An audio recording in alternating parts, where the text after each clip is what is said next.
Olá, meu amigo, minha amiga, desbravador. Me pediram para falar um pouquinho para você sobre a morte.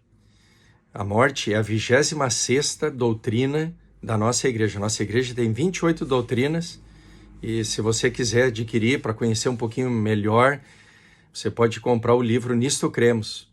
Procura lá, 26ª doutrina, vai estar falando lá sobre morte e ressurreição. Então, turma, o que é a morte?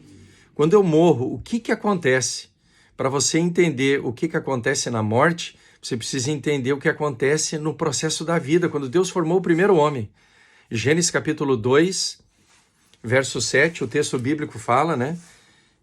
Então formou o Senhor Deus ao homem do pó da terra e lhe soprou nas narinas o fôlego da vida, e o homem passou a ser alma vivente.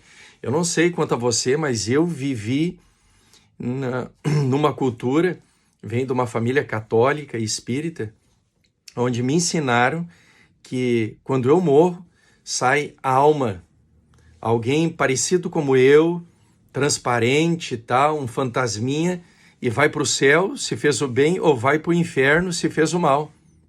O filme Ghost, por mais bonito que seja a história, o enredo bacana ali do filme, aquela história de amor, aquele filme ali, ele contraria as Sagradas Escrituras. Ele propaga uma grande mentira que começou lá no Jardim do Éden. Gênesis capítulo 3, lembra? Foi o próprio diabo que disse: certamente não morrerás. O diabo diz que não morre, que é só um processo de transição, é uma reencarnação, é um estágio novo da nossa existência, mas a Bíblia, as Sagradas Escrituras, elas são bem claras. O homem morre e ele não tem, após a morte, um estado de consciência. Um estado de consciência.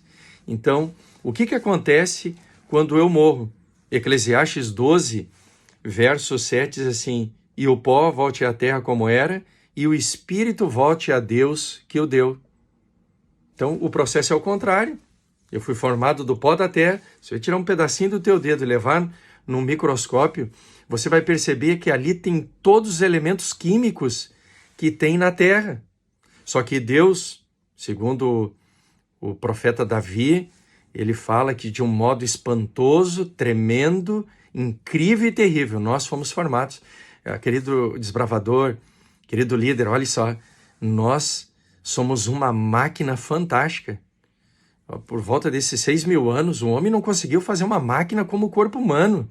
A mobilidade, pensamento, só enquanto eu estou falando com você aqui, quantas funções eu estou usando simultaneamente para acontecer. Então, o processo da existência e da morte é essa, né? Eu era pequeno e as pessoas falavam para mim que a alma, ela é imortal. E a alma não é imortal, por quê? Porque a Bíblia explica para mim e para você. Ezequiel 18, verso 20 diz: a alma que pecar, essa morrerá. Então, se a alma fosse imortal, ela não morreria. Mas a Bíblia está dizendo que a alma que peca, ela morre. Lembra? Romanos 6, verso 23, lá diz assim: pois o salário do pecado é a morte, mas o dom gratuito de Deus é a vida eterna em Cristo Jesus. Então, a transgressão lá no Jardim do Éden fadou todos os homens e mulheres, crianças, velhos, adultos, rico, pobre, a todos nós passarmos pelo processo de envelhecimento e morte. Isso é uma coisa que é certa para mim e para você, que um dia nós vamos envelhecer e vamos morrer. Então, talvez você pense assim: tá, mas existe alguma esperança além túmulo? Para nós cristãos, incrivelmente existe. Lembra as palavras de Jesus?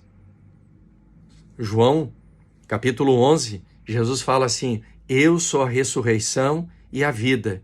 Quem crer em mim, ainda que esteja morto, viverá. Lembra? Foi ele que falou a Lázaro. Lázaro já estava há 4 dias morto. Jesus, ele mandou remover a pedra e disse: Lázaro, sai para fora. Lázaro já estava em processo de decomposição, ele estava em processo de putrefação, apodrecimento, mas pela palavra de Deus, ele tornou a ter vida. Certo, meu amigo? Então, você precisa entender o que a Bíblia fala. Olha só, o estado do homem quando ele está morto.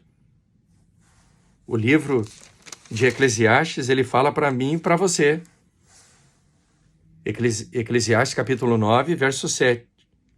Verso 5, lá diz assim: porque os vivos sabem que hão de morrer, mas os mortos não sabem coisa nenhuma, nem tampouco eles terão recompensa, porque a sua memória jaz no esquecimento.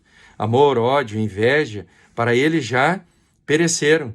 Para sempre não têm eles parte alguma do que se faz aqui debaixo do sol. Entenderam? Então, os mortos que já morreram, desde lá do tempo de Adão, eles não podem interferir na vida aqui dos vivos. É por isso que nós cremos, por mais santos e corretos que eles foram, os apóstolos, Maria, a Virgem Maria, eles não podem interceder por mim e por você. Onde é que eles estão? Eles estão no céu? Eles estão no inferno? Não. Eles estão, como a Bíblia fala lá, Lázaro, vosso amigo, está dormindo. Estado de inconsciência. Você já esteve cansado depois de um dia de trabalho e você adormeceu e você acordou no outro dia e parece que foi 1 minuto? Assim vai ser a morte. Nós vamos passar pelo processo da morte.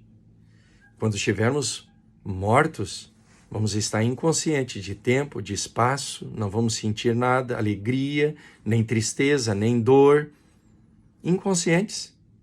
Quando Jesus Cristo voltar e despertar eu e você, vai ser como se fosse um despertar de um sono. Amém? Então, quando vai acontecer essa ressurreição? A Bíblia fala, São João 5, verso 28 e 29, que haverá 2 ressurreições. Todos vão ressuscitar. 2 ressurreições.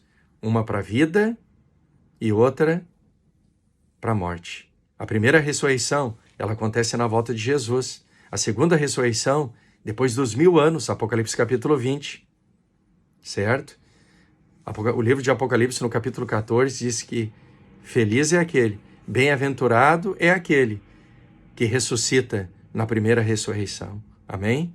Então, eu e você, nós precisamos estar preparados para a volta de Jesus. Eu e você, nós temos apenas essa vida para tomar a decisão mais importante da nossa existência. Qual é a decisão mais importante?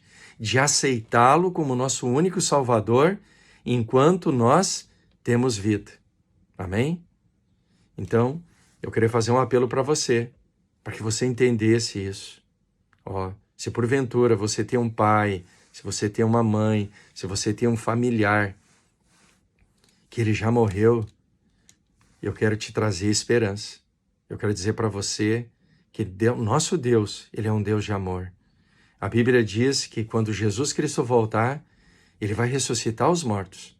E é por isso que nós precisamos pregar para os nossos familiares, pregar para os nossos parentes, para que eles tomem uma decisão ao lado de Jesus, que ele é a vida, lembra? O salário do pecado é a morte, mas o dom gratuito de Deus em Cristo Jesus é vida eterna, e ele quer dar isso para mim e para você. O que o pecado nos tirou lá no Jardim do Éden, Jesus, ele está dando de presente para mim e para você.